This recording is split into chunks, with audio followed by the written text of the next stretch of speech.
Hi friends.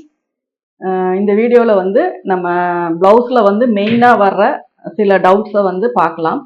அதாவது back arm ஹோலில் பார்த்தீங்க அப்படின்னா லூஸ் வந்து ஃபார்ம் ஆகிட்டே வருது அப்படின்னு சொல்லிட்டு எப்படி பார்த்தாலும் ஒன்றா ஸ்லீவ் சைடு அல்லது நம்ம ஆர்ம் ஹோலுக்கு பேக் சைடு, அதாவது ஷோல்டருக்கு பேக் சைடு. மேக்ஸிமம் saree போடுறனால நமக்கு வந்து லெஃப்ட் சைடு வந்து தெரியறதில்ல, ஆனால் கொஞ்சம் லூஸ் அந்த டைட் அந்த மாதிரி வரும். அதுக்கு என்ன காரணம் அப்படின்னா வலது கை பெருசாகவும் இடது கை சின்னதாகவும் இருக்கும். ஒரு சிலருக்கு இடது கை பெருசாகவும் வலது கை சின்னதாகவும் இருக்கும். அது வந்து அவங்கவுங்களுடைய பாடிக்கு உண்டான ஒரு இயற்கையாக இருக்கிற ஒரு விஷயம். ஒரு சில விஷயங்கள் பார்த்திங்கன்னா ஒரு குறிப்பிட்ட ஸ்டேஜ் வரைக்கும் அந்த ட்ரெஸ்ஸஸ் எல்லாம் ஃபிட்டிங் கரெக்டாக இருக்கும். அதுக்கு மேலே நம்ம உடம்புனுடைய மசில்ஸு எப்படி நம்ம அசைவு கொடுக்குறோமோ அதுக்கு தகுந்த மாதிரி எக்ஸ்பேண்ட் ஆகும். அப்போ நம்ம வலது கையில் அதிகமாக வேலை பார்க்க அந்த கை வந்து கொஞ்சம் அந்த மசில்ஸ் எல்லாம் கொஞ்சம் இதாக என்ன ஆகும் பார்த்தீங்கன்னா வலது கை பெருசாகவும் இடது கை வந்து நமக்கு ஸ்லிம்மாகவும் இருக்கும். அதுவே இடது கை பழக்கம் அல்லது இடது கை சைடு அதிகம் வேலை பார்க்குறவங்களுக்கு அந்த கை வந்து கொஞ்சம் பெருசாக இருக்கும். நீங்கள் அளவே மேக்ஸிமம் எடுத்தீங்க அப்படின்னா ஒரு பிலோ 28 வரைக்குமே நார்மலாக ரெண்டு பக்கமுமே அவங்களுக்கு ஒரே மாதிரி தான் இருக்கும். அதுக்கு மேலே தான் அவங்களுடைய ஒர்க்கு அந்த இதெல்லாம் அதுக்கு டிபெண்ட் பண்ணி நீங்கள் மெஷர் பண்ணி பார்த்தீங்க அப்படின்னா வலது கை ஆர்ம் ஹோல், இடது கை ஆர்ம் ஹோல், வலது கை சுற்றளவு, இடது கை சுற்றளவு, இது எல்லாமே பார்த்தீங்கன்னா ஒரு மினிமம் ஒரு 1/4 இன்ச்சு, 1/2 இன்ச்சு, 1 இன்ச்சு வரைக்குமே உங்களுக்கு வித்தியாசம் வரும். அப்போ நம்ம அதை கரெக்டாக மென்ஷன் பண்ணணும் அப்படின்னா நம்ம கட்டிங்கில் வந்து அதை எதுவும் பண்ண முடியாது. ஏன்னா கட்டிங்கில் நம்ம பண்ணும்போது நம்மளே ஸ்டிச் பண்ணும்போது அதை கரெக்ட் பண்ணிக்கலாம். ஆனால் இன்னொருத்தர் வந்து அதை ஸ்டிச் பண்ணும்போது என்ன ஆகும் அப்படின்னா சைடில் வந்து டிஃப்ரென்ஸ் வரக்கு வாய்ப்பு இருக்குது. அதாவது எந்த சைடு டைட் வேணுமோ அந்த சைடு லூஸ் வரவும், எந்த சைடு லூஸ் வேணுமோ அந்த சைடு டைட் வரவும் அதற்கான வாய்ப்புகள் இருக்குது. அப்போ நம்ம என்ன பண்ணணும் அப்படின்னா ஸ்டிச்சிங் வந்து எல்லாம் எப்போவுமே எப்படி பண்ணுறோமோ அந்த மாதிரி நம்ம பண்ணிக்கணும்.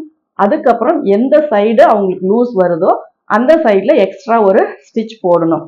இல்லாட்டினா 1 இன்ச்சு வரைக்கும் வித்தியாசம் வருது, 3/4 இன்ச்சு வரைக்கும் வித்தியாசம் வருது அப்படின்னா அந்த கையினுடைய சுற்றளவு வலது பக்கம் இவ்வளோ, இடது பக்கம் இவ்வளோ அப்படின்னு சொல்லிட்டு நம்ம மென்ஷன் பண்ணுவோம். நிறைய இதுக்கு வந்து நம்ம அந்த ஹூக் பட்டி வி பட்டி வந்து நம்ம அதுக்கு மைண்டில் வச்சுக்கலாம். ஹூக் பட்டி வைக்கிற பகுதி கை வந்து இடது கை வருது, அது கொஞ்சம் லூஸ் வேணும். வி பட்டி வைக்கிறது வந்து வலது கை சைடு வருது, அதனால அது கொஞ்சம் டைட் வேணும். அந்த மாதிரி நீங்கள் அந்த ஹூக் பட்டி வி பட்டி வச்சு அது எந்த சைடு அப்படிங்கிறத நீங்கள் கரெக்டாக அதில் நோட் பண்ணி அதுக்கு தகுந்த மாதிரி நம்ம ஸ்டிச் பண்ணணும். அப்படின்னா நிறைய பேருக்கு saree பின் பண்ணும்போது ஸ்லிப் ஆகுது அப்படிங்கிறதுக்கு காரணம் அந்த ஒரு சைடு வந்து லூஸாக இருக்குது அப்படிங்கிறது தான்.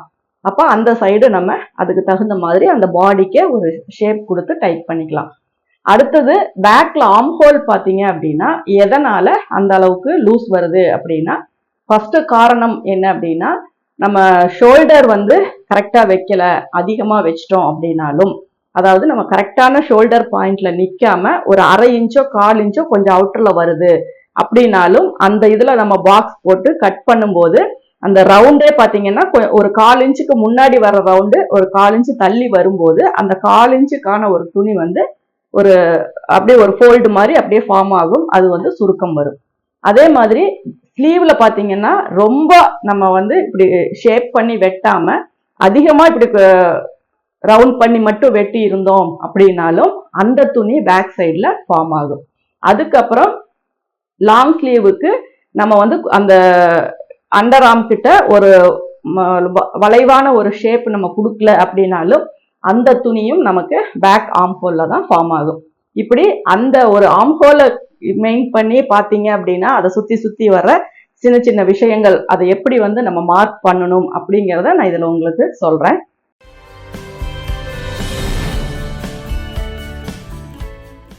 இப்போ நம்ம வந்து பேக் தட் வந்து எப்பவும் போல நம்ம மார்க் பண்ணுறோம். இதில் இந்த மார்க்கர் உங்களுக்கு நல்லா கிளியராக தெரியும்னு நான் நினைக்கிறேன். இப்போ இது வந்து நம்ம எப்பவும் போடுற ஒரு லைன் தான். இந்த பிசுரை வந்து நம்ம கட் பண்ணிடுவோம். இதுக்கு மேலே இருக்கிறது நம்ம ஃபோல்டிங்காக விடுற அளவு. அதுக்கப்புறம் இப்போ உயரம் வந்து ஒரு 13.5 இன்ச்சு நான் வைக்கிறேன். ஷோல்டர் அளவு வந்து ஒரு 5.5 இன்ச்சு வைக்கிறேன். ஆம்ஹோல் உயரம் 6 இன்ச்சு.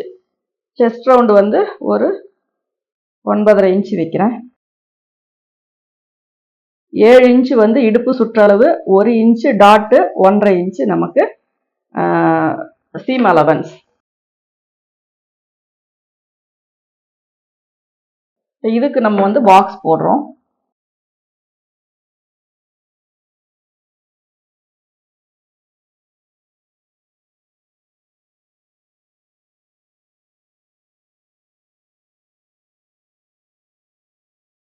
இப்போ இதுதான் வந்து நமக்கு ஆம்ஹோல் ரவுண்டு. இப்போ இந்த ஆம்ஹோல் ரவுண்ட்ல வந்து நம்ம இந்த ஷேப் வந்து நம்ம கரெக்டா கொடுக்கணும். இப்படி கொடுக்கும்போது உங்களுக்கு அதே மாதிரி இது ரொம்ப இப்படி மேலே வந்துடக்கூடாது. அதுக்கான ஷேப் கரெக்டா நீங்க கொடுத்தீங்க அப்படின்னா இதுல உங்களுக்கு என்ன ஒரு 15.5 வரணுமா ஆம்ஹோல் ரவுண்ட் அப்படின்னா நீங்க அதை செக் பண்ணி பார்த்துக்கோங்க. கரெக்டா நமக்கு 15.5 இன்ச்சு வருது. இப்போ இதுல என்ன ஒரு விஷயம், இதுதான் வந்து ஒரு பர்ஃபெக்டான ஒரு ஆம்ஹோல்னுடைய டிராயிங். இப்போ நீங்க என்ன பண்றீங்க, அதாவது அந்த ப்ராப்ளம் வர்றதுக்கு நீங்க என்ன பண்றீங்க அப்படின்னா, ஒன்னா இதனுடைய 5.5 வைக்கிற இடத்துல ஒரு 5.25 வச்சிருவீங்க. 5.25 அப்படிங்கும்போது இதுவும் கிட்டத்தட்ட ஒரு 6.25 வரும். அப்ப இந்த இடத்துல நீங்க பாக்ஸ் போடுவீங்க.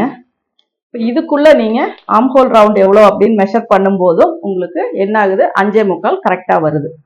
அப்போ இதுக்கு வந்து நீங்க வரைவீங்க. அப்ப என்ன ஆகுதுன்னா இங்க இருக்கிற கிளாத் ஃபுல்லாவுமே உங்களுக்கு என்ன ஆகும் அப்படின்னா இந்த இடத்துல சுருக்கமா தான் வரும். இப்போ உங்களுக்கு தேவை இன்னும் கொஞ்சம் உள்ள தள்ளி தான் இந்த ஷோல்டர் அளவு வேணும். இதுதான் வந்து உங்களுக்கு ஆம்ஹோல் ரவுண்டு. ஆனா இது இப்படி பண்ணும்போது இந்த இடம் இழுத்த மாதிரியும் இங்க வந்து சுருக்கம் வர்றது இந்த பேக் ஆம்ஹோல் கிட்ட வந்து இப்படி ஸ்டெப் ஸ்டெப்பா ஒரு மடிப்பு மாதிரியும் உங்களுக்கு ஃபார்ம் ஆகும். இது வந்து ஒரு ரீசன். அதே மாதிரி ஆம்ஹோல் வந்து இப்படி மேலேயே வெட்டக்கூடாது, கொஞ்சம் நல்லா இப்படி டீப் பண்ணி தான் வெட்டணும். அந்த டீப் பண்ணி வெட்டும் போது அந்த ரவுண்ட் கரெக்டா இருக்கா அப்படிங்கிறதையும் நீங்க செக் பண்ணிக்கணும்.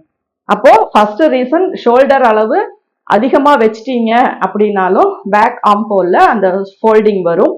அதே மாதிரி அதனுடைய ஆம்ஹோல்னுடைய டிராயிங் அந்த கர்வ் போடுறது கொஞ்சம் மேலே தள்ளி போட்டுட்டீங்க அப்படின்னாலும் அங்க வந்து உங்களுக்கு சுருக்கம் வந்து வரும். அதே மாதிரி இந்த ஆம்ஹோல்னுடைய உயரம் ரொம்ப டைட் பண்ணி, அதாவது சுற்றளவு ரொம்ப டைட் பண்ணிட்டீங்க அப்படின்னாலும் இழுத்து போடும்போது அந்த இடத்துல சுருக்கம் வரும். அப்ப மெயினா நம்ம பாடியில இந்த 3 காசஸ் இருக்கிறத நம்ம பார்த்துக்கணும், அதை தெரிஞ்சுக்கணும். அதுக்கு தகுந்த மாதிரி தான் நீங்க ஷோல்டர் வந்து கரெக்டா அளவு வைக்கணும்.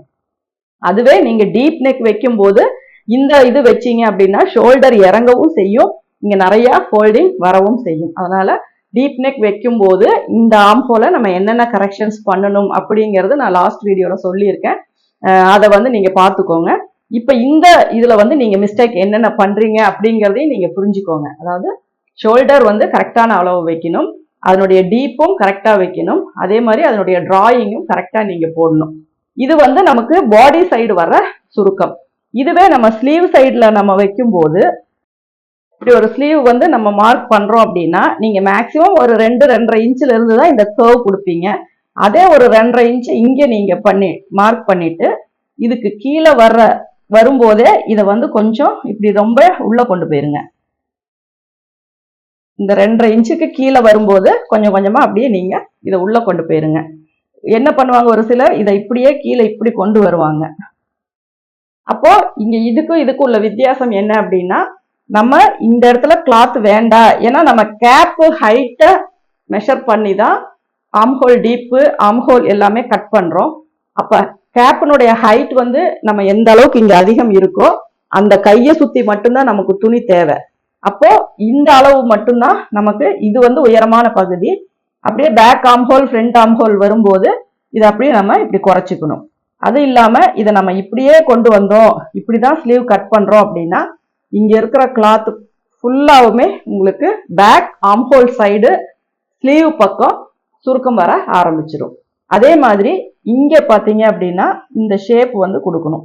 கை வந்து இந்த ஷேப் கொடுத்தீங்க அப்படின்னா உங்களுக்கு இங்க வர ஒரு சுருக்கமும் கரெக்டா வரும். இது வந்து என்னன்னா, இப்ப நம்ம அவங்கவுங்க பிளவுஸ் நம்ம தைக்கும் போது இந்த மாதிரி சின்ன சின்ன சேஞ்சஸை நம்ம கரெக்ஷன் பண்ணிடுறோம். அதுவே நம்ம இன்னொருத்தர் நம்ம கட் பண்ணி கொடுக்கும்போது இன்னொருத்தர் தைக்கிறது, அதே மாதிரி இன்னொருத்தர் கொடுக்குற கிளாத்தை நம்ம புரிஞ்சுக்காம நம்ம தைக்கிறது, அந்த மாதிரி எல்லாம் அவங்களுடைய பாடி ஸ்ட்ரக்சர் எப்படி இருக்குன்னு தெரியாம வர்றதுனாலதான் இந்த சின்ன சின்ன லூஸ் வர்றது. இது வந்து நம்ம ஸ்டிச்சிங்ல கரெக்ட் பண்ணிக்கலாம். இதெல்லாம் நீங்க கட்டிங்ல தான் கரெக்ஷன் பண்ணணும். அப்ப கட்டிங் போடும்போது ஒரு ஆம்ஹோல் வந்து எந்த அளவுல இருக்கணும், என்ன ஷேப்ல நம்ம கொடுக்கணும் அப்படிங்கிறத நீங்க தெளிவா புரிஞ்சுக்கிட்டீங்க அப்படின்னா தான் அந்த பேக் ஆம்ஹோல்ல வர சுருக்கம் வந்து நம்ம சரி பண்ண முடியும். அதாவது ஷோல்டர் ஃபர்ஸ்ட் பார்த்துக்கோங்க, ஆம்ஹோல் டிரா பண்ணும்போது கரெக்டா வரைங்க, அதனுடைய உயரத்தையும் அதே மாதிரி கரெக்டா பார்த்துக்கோங்க. ஸ்லீவ் சைடு நீங்க பண்ணும்போதும் ஸ்லீவை வந்து கரெக்டான ஷேப்ல கொண்டு போய் கிராஸ் பண்ணிட்டீங்க அப்படின்னா அங்க எக்ஸஸா வர கிளாத் வந்து நமக்கு குறையும். அதே மாதிரி பேக் சைடு நம்ம டீப் நெக் வைக்கும் போது கிளாத்தை வந்து நம்ம உள்ள தள்ளல, அதாவது ஆம்ஹோலை வந்து நம்ம ஈஸ் அலவன்ஸ்ல குறைச்சு உள்ள தள்ளணும். அப்படி தள்ளும் போது உங்களுக்கு என்ன ஆகும் அப்படின்னா அங்க வர்ற ஒரு சுருக்கமும் குறையும். அப்போ நமக்கு தேவைப்படுற இடத்துல ஈஸ் அலவன்ஸ் கரெக்டா கொடுக்கணும், தேவையில்லாத இடத்துல ஈஸ் அலவன்ஸை வந்து நம்ம குறைச்சிக்கணும். அந்த மாதிரி சின்ன சின்ன நுணுக்கங்கள் நீங்க மைண்ட்ல செட் பண்ணிக்கிட்டீங்க அப்படின்னா தான், அதாவது நம்ம என்ன சொல்ல வரோம் அப்படின்னா பாடி சுற்றளவு நமக்கு கரெக்டா வந்துடணும், ஆம்ஹோல் ரவுண்டும் கரெக்டா வந்துடணும், ஸ்லீவ் ரவுண்டு எல்லாமே கரெக்டா வந்துடணும், ஷோல்டரும் கரெக்டா வந்துடணும். இதுக்கும் மீறி எக்ஸஸா வர கிளாத் எல்லாம் நம்ம கரெக்டா கால்குலேஷன் போட்டு அதை எல்லாத்தையுமே நம்ம கட் பண்ணிடணும். அப்படி பண்ணும்போது உங்களுக்கு பிளவுஸ் போட்டிருந்தாலும் பேக் சைடு பார்க்கும்போது நல்லா ஸ்லிம்மா ஸ்ட்ரக்சரா தெரியும். அப்படி இல்லாம இங்கெல்லாம் நிறைய கிளாத் கொடுத்து சுருக்கமா வந்து பேக் ஆம்ஹோல் எல்லாம் மடிப்பா இருந்துச்சுன்னா நம்ம என்னதான் பண்ணாலும் அது போட்டுறது பார்க்கும்போது ஒரு ஸ்ட்ரக்சரே இல்லாம என்னமோ ஒரு மாதிரி ரொம்ப ஏஜ்டாவே காட்டும், அவ்வளவு சுருக்கமா நம்ம போட்டோம்னா. அப்போ அதுக்கு என்ன நம்ம ப்ராப்பரா ஃபாலோ பண்ணணும் அப்படிங்கிறது தான் இந்த டிப்ஸ்ல நான் உங்களுக்கு சொல்லியிருக்கேன். இந்த டிப்ஸை யூஸ் பண்ணி நீங்க ஆம்ஹோலையும் ஸ்லீவையும் கட் பண்ணி பாருங்க. அதாவது ஷோல்டர் கால்குலேஷன் வந்து நம்ம நார்மலா வைக்கிற எல்லா டீப் நெக்குக்குமே மார்பு சுற்றளவை 8ஆ பிரிச்சுக்கோங்க. அந்த 8ஆ பிரிச்சது கூட 1 இன்ச்சு நீங்க சேர்த்து அதை ஷோல்டர் அளவு வைங்க, 1.5 இன்ச்சு சேர்த்து ஆம்ஹோல் உயரம் வைங்க. அந்த ஆம்ஹோல் உயரத்துக்குள்ள நீங்க உங்களுடைய ஆம்ஹோல் ரவுண்டு 1/2 கரெக்டா செட் ஆகுதா அப்படிங்கிறத நீங்க பார்த்துக்கோங்க. இதுதான் பேசிக்கா நம்ம எல்லாருக்குமே பண்ற விஷயம்.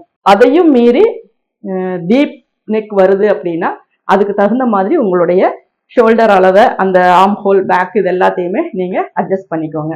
இப்போ இந்த வீடியோ பொறுத்த வரைக்கும் உங்களுக்கு ஆம்ஹோல் டவுட் கிளியர் ஆயிருக்கும்னு நினைக்கிறேன். இந்த வீடியோ உங்களுக்கு பிடிச்சிருந்தா லைக் பண்ணுங்க, ஷேர் பண்ணுங்க. Thank you viewers.